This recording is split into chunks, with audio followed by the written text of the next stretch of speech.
tidak ada doa yang mustajabah dibaca oleh anak yang soleh kecuali doa untuk kedua orang tuanya dengan bacaan Rabbighfirli wali walidayya warhamhuma kama rabbayani shaghira. Nah, ini merupakan satu aset, dan ini penting untuk kita miliki. Jadi kita jangan cuma memikirkan diri kita saja, tetapi kita juga punya amanah, yaitu istri dan anak-anak kita, termasuk keturunan kita. Kategori anak itu disebut oleh Allah dalam Quran sebagai apa? Qurrata a'yun. Apa qurrata a'yun itu?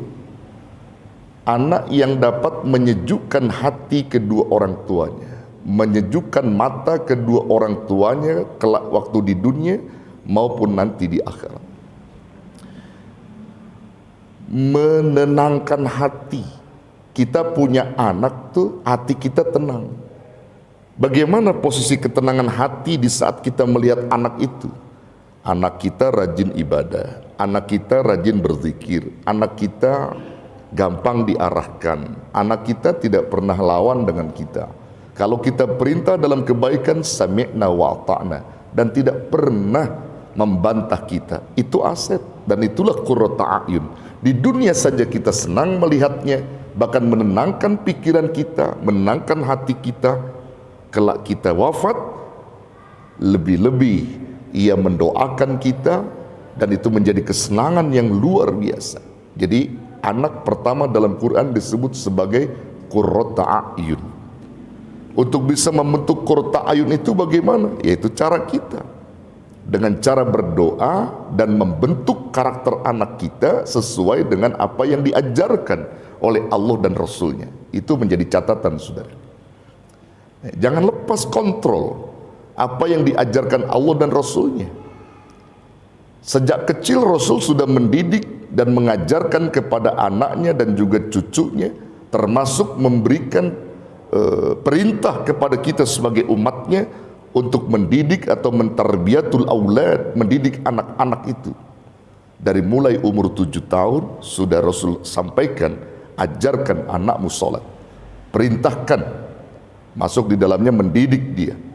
Muru auladakum bis salah wahum abna'u sab'u sinin.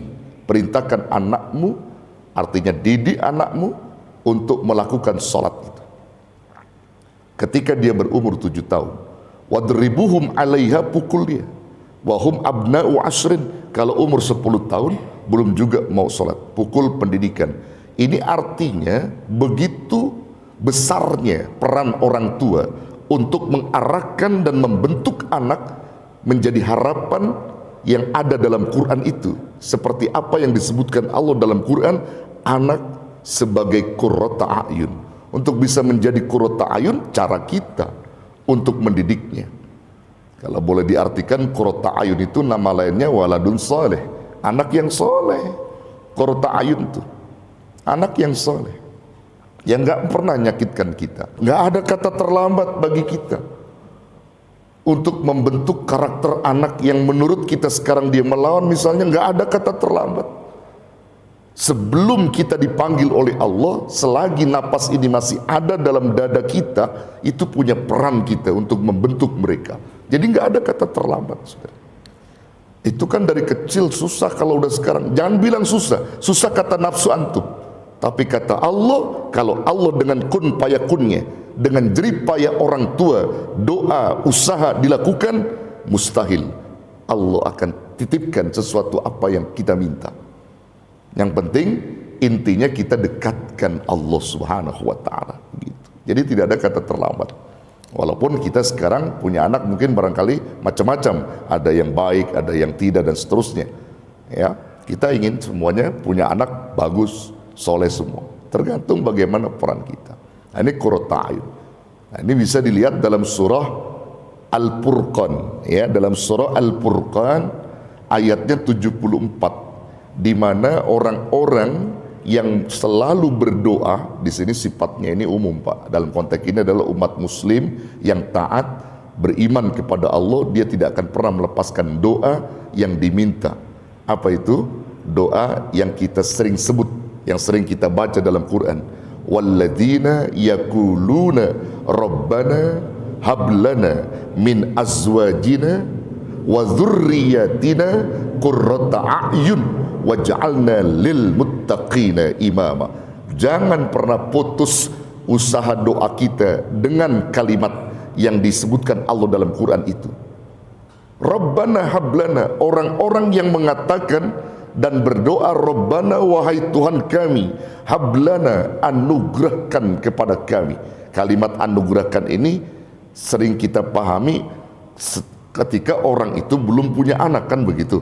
Yang kita pahami anugerahkan berarti belum, karena pengen dianugerahkan. Padahal penafsirannya bukan hanya itu. Menganugerahkan tadi baik orang yang belum punya anak ataupun yang sudah punya anak. Anugerah dalam bentuk karakter, anugerah dalam bentuk fisik, itu bisa. Jadi bukan hanya yang belum punya anak, yang punya anak juga hablana, anugerahkan kepada kami karakter-karakter terbaik atas keturunan-keturunan kami ini. Rabbana hablana min azwajina wa dzurriyyatina qurrata a'yun. Jadikan ya Rabb, anugerahkan kepada kami istri dari istri-istri kami, keturunan kami, qurrata a'yun, yang dapat menenangkan hati kami, menyejukkan mata kami. Punya istri soleha, anak soleh, enak gak tuh hidup? Tenang gak? Tenang. Istri kita soleh, soleha, anak kita soleh dan soleha, waduh tenang banget hidup. Pantas kalau qurrata a'yun ini mahal, saudara. Dan itu butuh proses mendidik, menciptakan karakter mereka, yang tentunya kita melibatkan Allah sang pencipta untuk memberikan kemudahan karakter itu pada anak keturunan kita. Tuh, qurrata a'yun. Ini luar biasa, saudara. Nah, tidak cukup kita meminta istri dan anak kita supaya menjadi qurrata a'yun itu, tidak cukup.